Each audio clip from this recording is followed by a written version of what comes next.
Bom dia, pessoal. Eu sou Walter Nascimento, criador do canal Frases que Motivam. Estou muito feliz de estar aqui essa manhã, podendo trazer para você uma pequena devocional sobre esperança. Todos os domingos pela manhã nós vamos ter um assunto aqui diferente, novo, para podermos discutir. Porque a melhor coisa que nós podemos fazer é trabalhar a nossa mente, o nosso coração, para poder passar uma semana melhor, uma semana dentro da vontade de Deus. Hoje eu quero trazer para você essa palavra esperança, porque é uma palavra que mexe muito com o nosso coração, principalmente para nós que somos brasileiros, e ela faz toda a diferença na sociedade. Pensa naquele menino que sonha em ser um grande jogador de futebol. Pensa naquela pessoa que está fazendo entrevista, para poder conseguir um excelente emprego. Pensa naquela pessoa que está fazendo universidade e ele sonha em ser um grande médico, um grande advogado, um engenheiro, qualquer coisa que ele puder fazer aí na vida. Pensa naquela pessoa que está prestando vestibular agora. Tudo isso move o nosso coração e tudo isso pode ter o nome de esperança. Por isso que nós vamos trabalhar esse tema essa manhã. Esperança é exatamente aquilo que você deseja, é exatamente aquilo que você sonha em conseguir um dia. E essa esperança, ela vai dando para você uma direção, um norte, como fazer, como agir. Por isso que é importante trabalhar a esperança na nossa vida, porque uma vez que ela acaba também o sonho, acaba o desejo de chegar em algum lugar. Para falar um pouquinho sobre essa esperança, eu quero trazer para vocês aqui nessa manhã um livro da Bíblia muito conhecido, que é o livro de Juízes. E nele nós temos a história de Gideão. Muito famosa também essa história. Juízes capítulo 6, versículo 1, nós encontramos o seguinte versículo. De novo, os israelitas fizeram o que o Senhor reprova, e durante 7 anos Deus, os entregou nas mãos dos midianitas. Isso aqui é algo muito importante para a gente parar para pensar. Vamos pensar um pouquinho no contexto aqui do que estava acontecendo naquele período. Israel, o povo de Israel, escolheu viver sem Deus. Naquele momento eles estavam vivendo uma vida que não agradava a Deus, não queriam ter a Deus como seu pai, como aquele que vai dar a direção, aquele que vai dar o norte para as suas vidas. Cada um vivia como queria, sem ter que prestar contas para alguém. E pensa na seguinte situação. Imagine você, uma criança agora, entre 7 ou até menos, ou entre 7 e 9 anos de idade. E você quer ir ao supermercado fazer compras. Como que você vai fazer isso? Imagine você com essa idade na rua, tendo que pegar um ônibus. Como que você vai fazer isso? Imagine você agora passeando num shopping. Como que você volta para casa? Como que você separa o dinheiro para comprar alguma coisa? São coisas básicas do dia a dia que você adulto consegue fazer, mas uma criança vai ter muita dificuldade. Ela precisa do quê? Precisa de orientação, ela precisa de alguém que mostre a diferença entre isso e aquilo, o que é caro, o que é barato, qual é o número do ônibus que ele deve tomar, como chamar o Uber e assim vai. Portanto, a gente só aprende tendo alguém que ensina.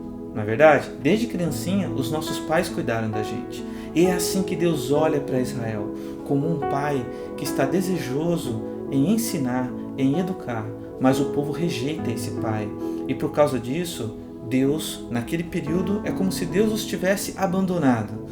Deus nunca nos abandona, Ele sempre está lá, mas parece que Ele está distante nesse momento. Durante esses 7 anos em que o povo escolheu não viver para Ele, Deus se separou deles, ficou distante deles.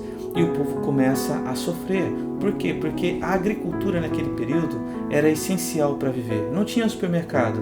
E nesse momento, tudo que Israel plantava, os midianitas vinham, o povo midianita vinha e saqueava, roubava tudo que era deles. E Israel começou a empobrecer, a passar fome. E agora, nesse momento que Israel está sofrendo, qual é a conclusão que nós podemos tirar?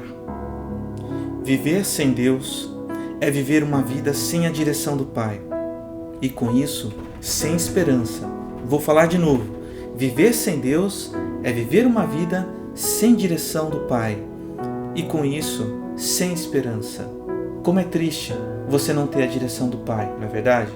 Como é triste você perder a esperança por se sentir sozinho, por não ter alguém para estender a mão, para guiar você. É muito difícil. E olha, a situação não para por aí. Vamos ver o próximo versículo. Juízes capítulo 6, versículo 6. Por causa de Midian, por causa do povo midianita, Israel empobreceu tanto que os israelitas clamaram por socorro ao Senhor. Olha que interessante.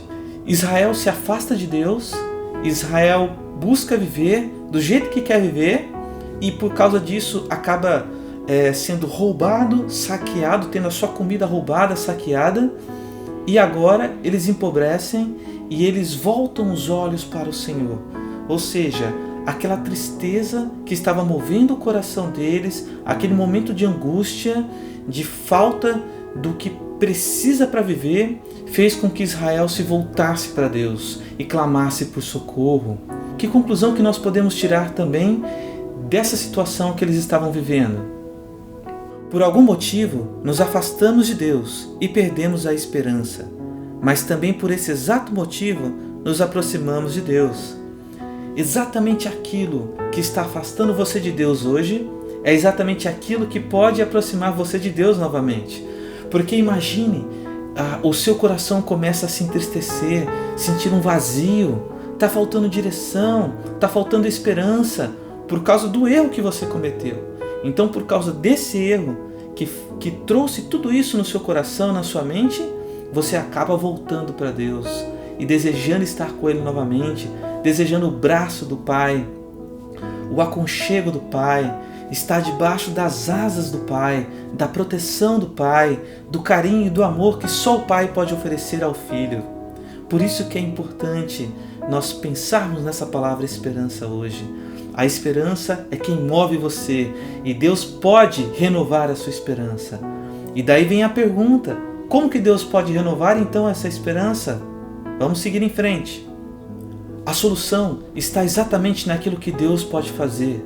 Naquele momento, Deus escolheu uma pessoa entre o povo de Israel para poder trazer aí a esperança de volta ao coração dos israelitas. E Deus escolhe Gideão. A história de Gideão é muito famosa, quando Deus fala com ele e ele fica todo em dúvida, será que é Deus que está falando comigo, será que não é? Então prove que é o Senhor. Então ele faz várias provas ali e depois de realmente entender que é Deus que está falando com ele, que é Deus que está chamando ele para ser usado por Deus como uma ferramenta que vai trazer de volta a esperança ao coração do povo de Israel, então agora nós encontramos esses versículos no mesmo capítulo, capítulo 6, versículos 25 e 26. Naquela mesma noite, o Senhor disse para Gideão: separe o segundo novilho do rebanho do seu pai, aquele de 7 anos de idade, despedace o altar de Baal que pertence a seu pai e corte o poste sagrado de Aserá que está ao seu lado do altar.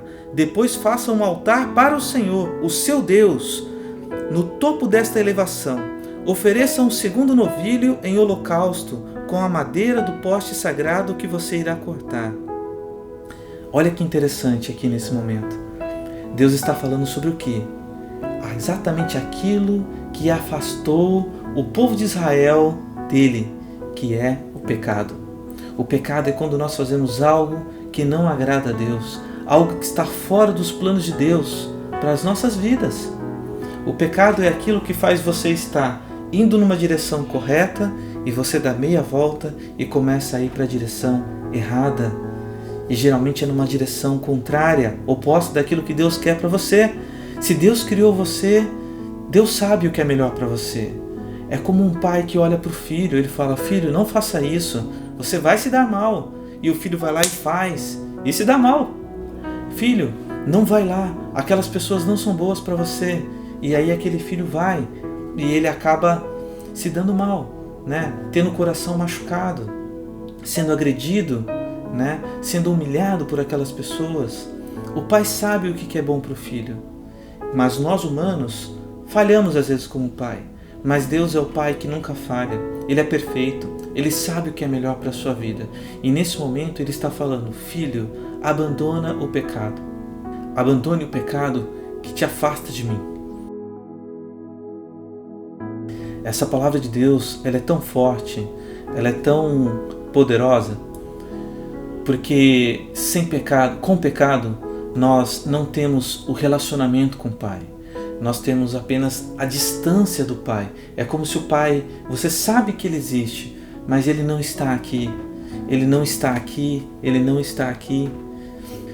E aí você começa a pensar que está sozinho no mundo, e a tristeza e a solidão começa a tomar conta da sua vida, e ela começa a te ferir e começa a te machucar. Por isso que é importante você voltar para o Pai, pedir perdão de tudo que está acontecendo na sua vida, e essa esperança vai ser renovada. Faça isso, não tenha vergonha. Dobre os seus joelhos diante do Pai. Existe alguma coisa que está te afastando do Pai, que está afastando você do Pai, que está fazendo você não sentir que o Pai está perto. O seu coração não queima mais, o seu coração não tem mais alegria. Você olha para esse mundo de pandemia e fala: acabou, eu não consigo mais ir adiante, eu não consigo mais perseverar, eu não vejo um norte para a minha vida. Então é nesse momento que você precisa olhar para o Pai. Mas antes de olhar para o Pai, olhe para si. Peça perdão pelo seu pecado. Para a esperança voltar ao nosso coração, precisamos nos libertar do pecado que está em nós. Novamente, para a esperança voltar para o nosso coração, nós precisamos nos libertar do pecado que está em nós. Lembre-se, Deus, Ele quer muito abraçar você de novo. Deus, Ele quer muito direcionar a sua vida, porque Ele sabe o que é melhor para você, Ele sabe o que é melhor para mim. Portanto, nesse momento, ore, converse com Deus, peça perdão pelo seu pecado, volte para Ele. Eu quero deixar agora um último versículo para você. Deus é o nosso refúgio e a nossa fortaleza, auxílio sempre presente na adversidade. Por isso não temeremos. Salmos 46, versículo 1 e o comecinho do versículo 2. Deus é o nosso refúgio e a nossa fortaleza, auxílio sempre presente na dificuldade. Lembre-se, Deus ama você e Ele quer você de novo. Ele quer abraçar, Ele quer segurar na sua mão e levar você para o melhor lugar do mundo, quer estar aos pés de Jesus. Que você tenha um ótimo dia. Deus o abençoe.